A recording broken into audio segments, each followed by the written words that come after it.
কেমন বিসিবি দেখতে চান, যদি দু একটা পয়েন্ট বলেন যেখানে আপনাদের স্বপ্ন এবং আপনাদের চাওয়া পাওয়ার প্রতিচ্ছবি আমরা দেখব। আমার কাছে মনে হয় যে এটা একটা বড় আলোচনা হওয়াটা জরুরি। দুইজনের একজনের কথায় আসলে আমিও চেঞ্জেস চাই না। আমি চাই যে যদি আমার ইন্ডিভিজুয়ালি যদি বলেন যে একটা ওপিনিয়ন দেওয়ার কথা, তাহলে আমি বলবো যে একটা বড় ধরনের গ্রুপ মিলে, যেহেতু আমরা সবাই ক্রিকেট নিয়ে কাজ করি বা সবাই ক্রিকেট খেলছি, কেউ খেলেছে কেউ খেলবে, তা আমার মনে হয় একটা বড় ধরনের আলোচনা দরকার। যার যেটা নিড, যেখানে যেখানে যে আছে, আসলে আমি জানবো না সেকেন্ড ডিভিশনে কী হচ্ছে, আমি প্রিমিয়ার লিগটা জানি, বা আমি কিন্তু ফুটবলের ব্যাপারটা জানি না, বা আমি 13-এ কী হচ্ছে এই ব্যাপারগুলো জানি না। তো আমার মনে হয় ছোট থেকে বড় সবারই আসলে একটা দারুণ আলোচনা সম্ভব, যেখানে আমরা তুলে ধরতে পারবো যে আমাদের এটা প্রয়োজন। বাট এটা খুবই এখন এইরকম একটা সময়, আমি এখনই বলে ফেললাম, এটা চেঞ্জেস কতটা আসবে আমি জানি না, বাট আমার মনে হয় একটা বড় আলোচনা দরকার চেঞ্জেস আসার জন্য।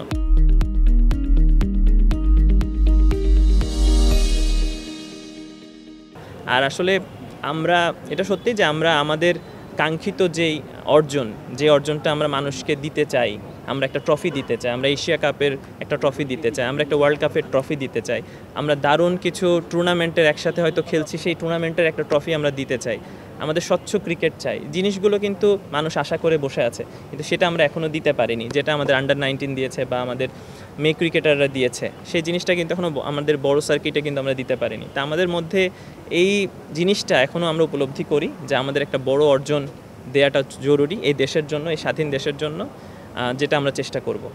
আসলে ক্রিকেটে তো আমাদের বড় পরিসরে চেঞ্জ করার সুযোগ আছে, আমি মনে করি আস্তে আস্তে সেটার পরিবর্তন আমরা দেখেছি এবং আশা করি সামনেও হবে।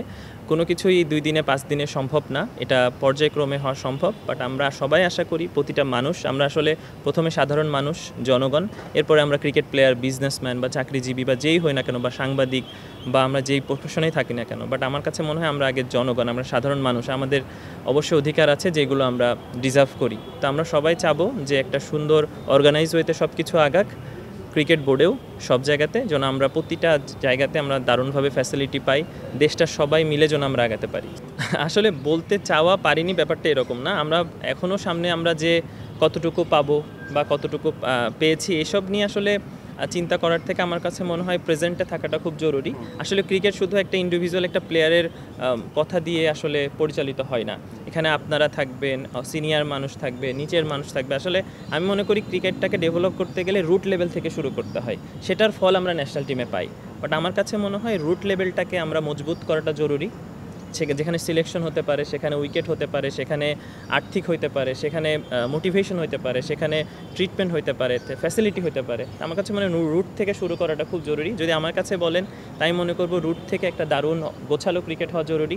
ঢাকা বেইজ, একটা মিরপুর বেইজ আসলে আমরা ক্রিকেট খেলি, এই ইনডোর, এই outdoor.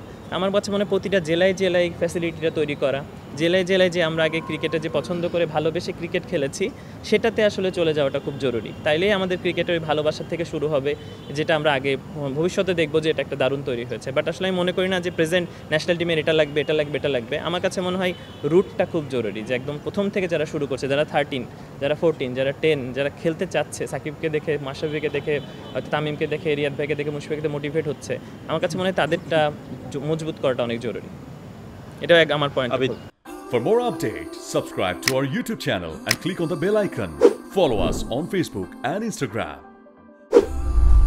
Download T-Sports app to enjoy exciting games and highlights.